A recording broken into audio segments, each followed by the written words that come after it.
안녕하세요. 헤르만 바빙크의 개혁교의학. 오늘은 제7장 학문의 원리들 64절부터 시작해 보도록 하겠습니다. 학문이란 항상 주체와 대상 사이의 논리적 관계에 존재합니다. 우리가 이 둘을 서로 연관시키는 관계가 우리의 학문에 대한 견해를 규정짓죠. 어느 때나 할 것 없이 항상 두 가지 경향이 있어 왔는데 그것은 서로 정반대의 입장을 취했습니다. 바로 합리론과 경험론입니다. 그것들은 이미 헬라 철학에서 등장했습니다. 엘레이 학파, 플라톤, 신플라톤주의자들은 합리론의 진영에 서 있었죠. 합리론에서 감각적 인식은 지식을 제공할 수 없는데 이는 변하는 현상들을 대상으로 삼기 때문입니다. 더 나아가 물에 잠긴 구부러진 막대, 떠오르는 태양 등 이런 것들은 오로지 이 사고작용을 통해 그 거짓을 정화시켜야 한다고 생각한 것이죠.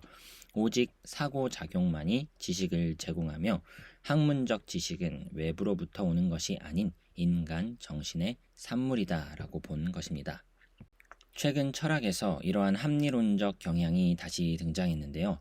데카르트는 모든 것을 내버리고 결국 사고작용에서 자신의 확고한 입장을 발견하고 거기로부터 존재의 결론을 내립니다. 나는 생각한다, 고로 나는 존재한다 라고 말이죠.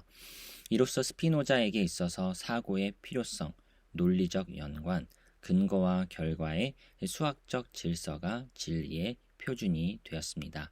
감각적 세계는 기껏해야 우리 지식을 야기시키는 원인은 되지만 근원은 될 수 없다고 본 것이죠. 인간 정신은 모든 지식을 스스로 자신의 방편들을 통해 사유함으로써 산출할 수 있습니다.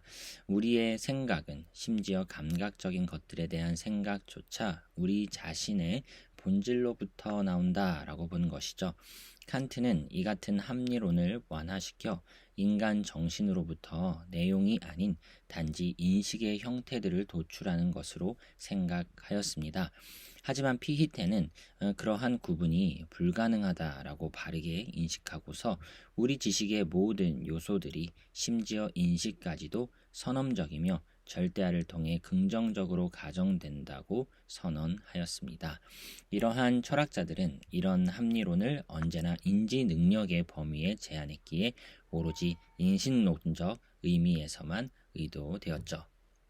하지만 이런 주관적 합리론은 피히테, 쉘링, 헤겔에 의해 객관적 합리론으로 확대되어서 단지 지식만이 아니라 존재 역시 표상들만이 아니라 물 자체 역시 오로지 사고작용에서 산출되므로 사고작용과 존재는 동일하다라고까지 주장되기에 이르렀죠.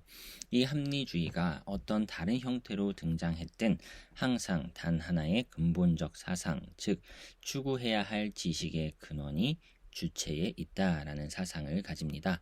사람들이 어떻게 이 같은 생각에 이르렀는가? 감각적 인식을 신뢰할 수 없다는 것을 제쳐두고라도 우리 내면의 표상들과 우리 외부의 사물에는 본질적인 차이가 있는데 말이죠.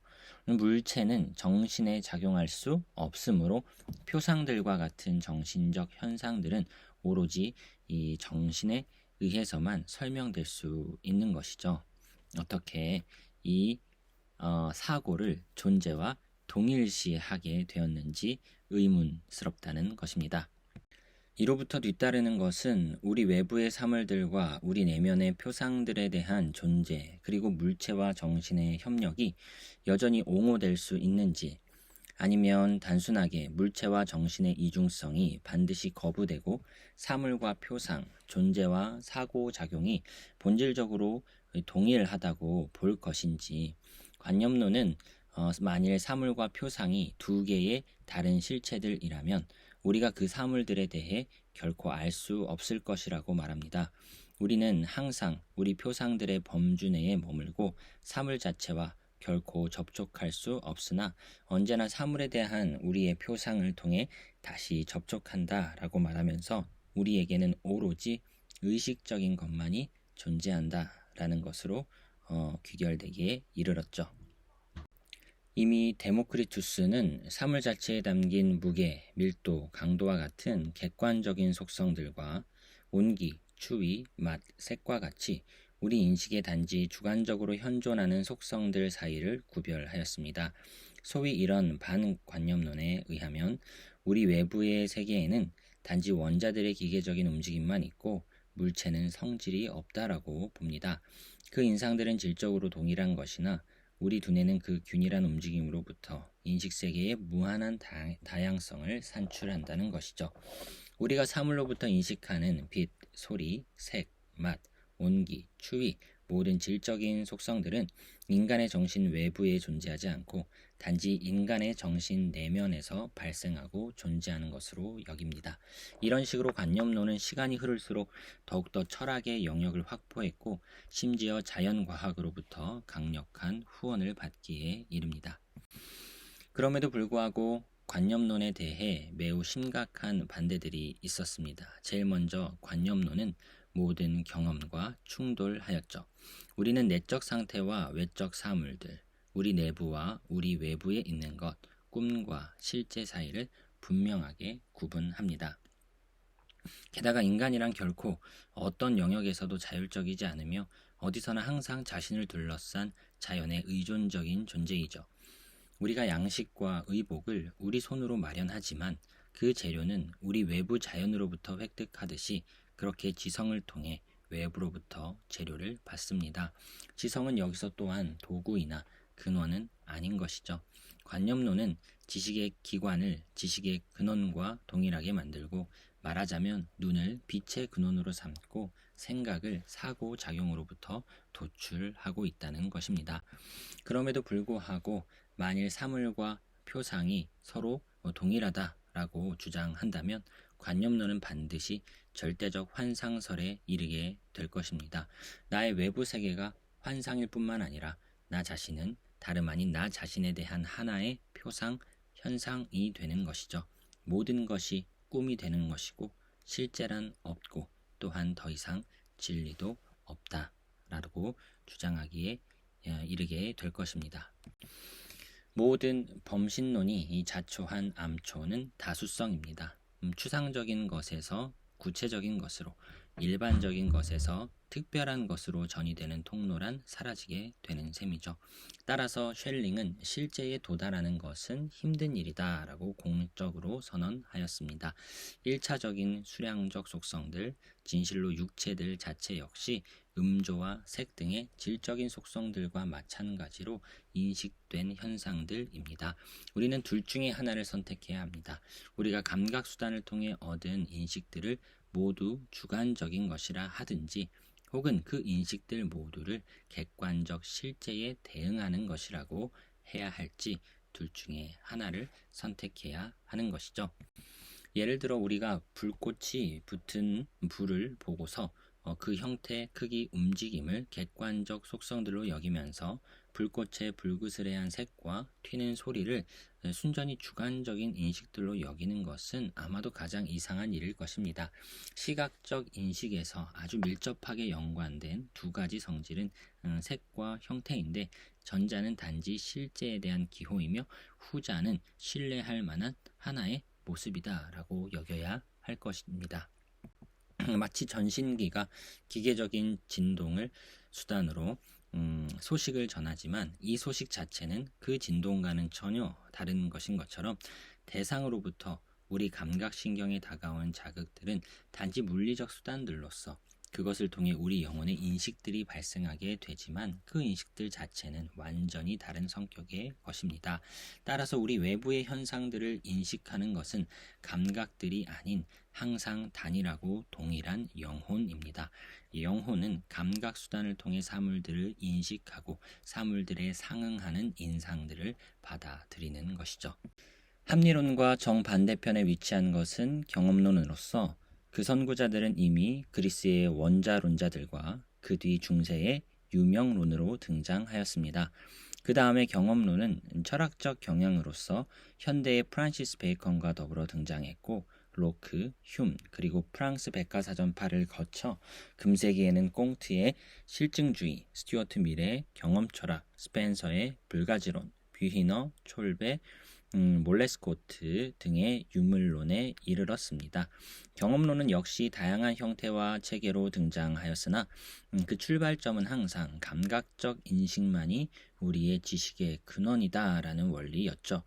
합리론이 객관적 세계를 전체적 혹은 부분적으로 인간 정신에 초점을 맞춘 반면 경험론은 인간 의식을 완전히 우리 외부 세계에 종속시켰습니다.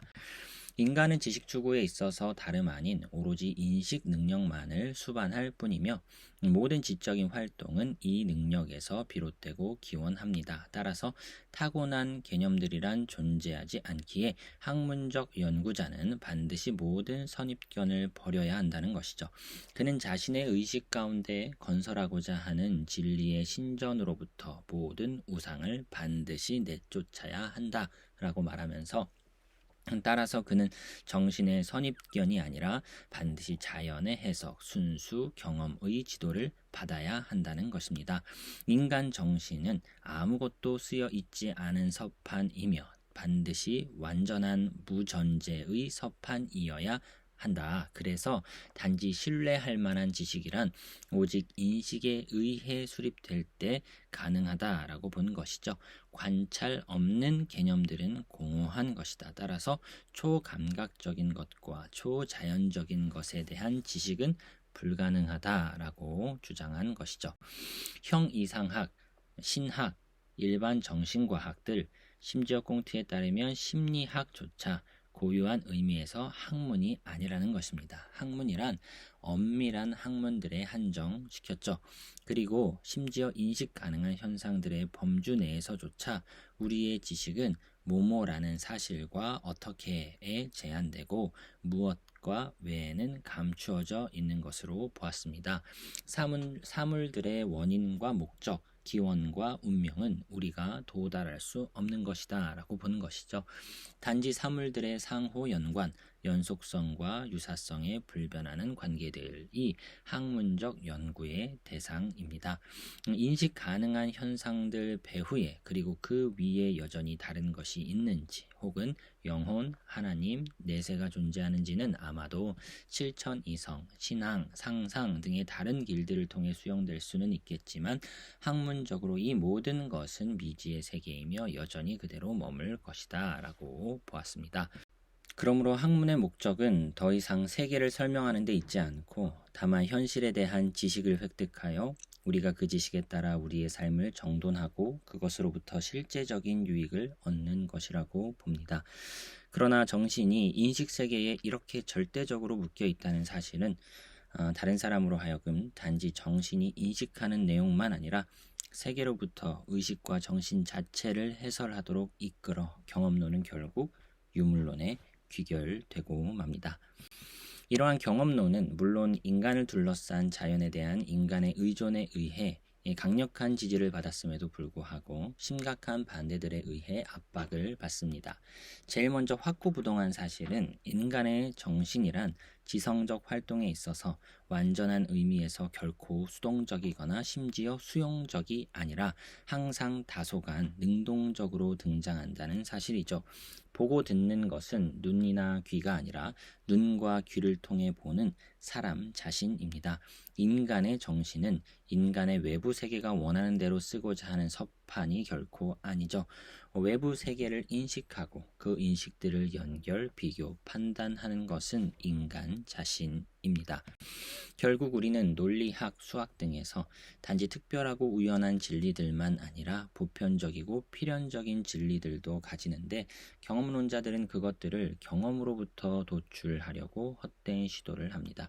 예를 들면 인과 법칙은 사실상 직관학파의 보루라고 명명되는데 모든 학문에 대한 이러한 법칙과 토대를 결심과 경험 등으로 설명하기 위해 소모된 모든 노력은 헛수고였다라고 말할 수가 있겠습니다. 진실로 모든 학문은 증명되지 않고 증명될 수 없는 주장들로부터 출발하는데 이는 선언적으로 수용되어 모든 추론과 증명을 위한 출발점으로 사용됩니다.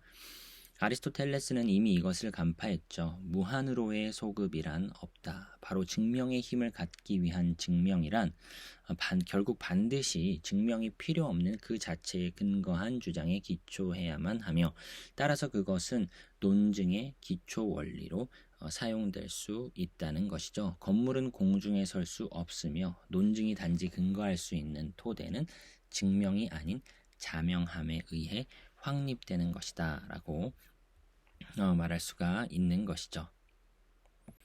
결국 학문이란 그 성격상 보편적인 것, 필연적이며 영원한 것, 논리적인 것에 대한 지식, 사상과 관련된 것입니다. 현상들, 사람들, 사실들에 대한 지식은 좋은 것이지만 그것은 단지 예비적 작업에 불과하죠.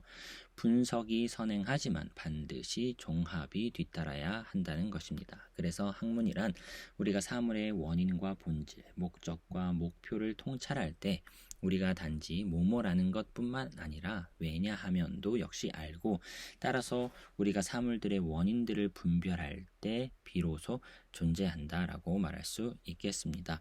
그러나 경험론은 모든 학문들이 학문이라는 이름으로 불리는 것을 부인하고 오직 엄밀한 학문들만을 학문이라 불렀는데, 이러한 제한은 두 가지 이유로 불가능하다라고 말할 수가 있겠습니다.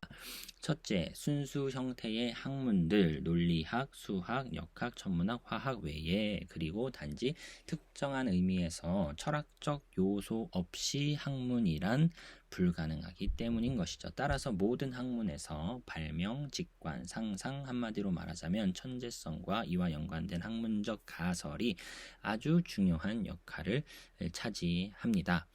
둘째, 그래서 학문이란 이름은 결국 단지 소수의 보조학과들만이 유지할 수 있으며, 인간에게 가장 중요하고 또 그런 까닭에 그의 연구에서 1차적으로 연관된 바로 그 지식이 학문의 영역에서 추방당하게 될 것입니다. 토마스 아퀴나스가 아리스토텔레스의 예를 따라 말한 금원은 여전히 옳은 것인데요. 가장 고상한 것들의 지식에 대하여 가질 수 있는 가장 작은 지식이 가장 사소한 것들에 대해 가지는 가장 확실한 지식보다 더욱 바람직하다. 쇼펜하우어도 유사한 것을 말했습니다. 사람들은 수학의 신뢰성과 확실성에 대한 자랑을 그치지 않는다. 하지만 나와 전혀 상관없는 그렇게 확실하고 신뢰할 만한 것을 안다고 한들 나에게 무슨 유익이 있는가? 결국 추상적인 철학계의 개념을 학문에서 배제할 수 없다라는 말을 하고 싶은 것이죠. 결국 정신적 세계의 것들, 선과 악, 법과 관습, 종교와 도덕, 우리의 사랑과 증오를 초래하는, 우리를 격려하고 위로하는, 혹은 우리를 넘어뜨리고 괴롭게 하는 모든 것들의 가치 체계는 엄청난 비가시적 전체의 세계로서 우리가 감각을 통해 인식하는 현실 세계와 마찬가지로 우리에게 하나의 실제입니다. 인간이란 이성적 존재일 뿐만 아니라 소원을 가지고 감정을 느끼는 존재이죠. 그는 이것들을 자신의 학문적 연구에 수반하기 때문에 연구할 때 자기 자신을 연구실과 실험실 밖에 격리시킬 수 없습니다. 단지 항상 요구될 수 있고, 그래서 학문 수행자에게 역시 요구되는 것은 그가 모든 선한 일, 또한 학문 작업에 있어서도 능력을 갖춘 선하고 참된 사람, 하나님의 사람이 되어야 한다는 사실일 것입니다. 그러나 만일 사람이 주관적 의미와 객관적 의미에서 학문을 제한한다면 그는 오로지 다른 방법을 통해 형이상학적 욕구의 만족을 추구하게 될 것입니다. 칸트나 꽁트나 스펜서처럼 말이죠. 모두가 이런저런 방식으로 강신술, 주술, 신지학에 이르기까지 학문이 제공하지 못하는 보상을 추구하였습니다.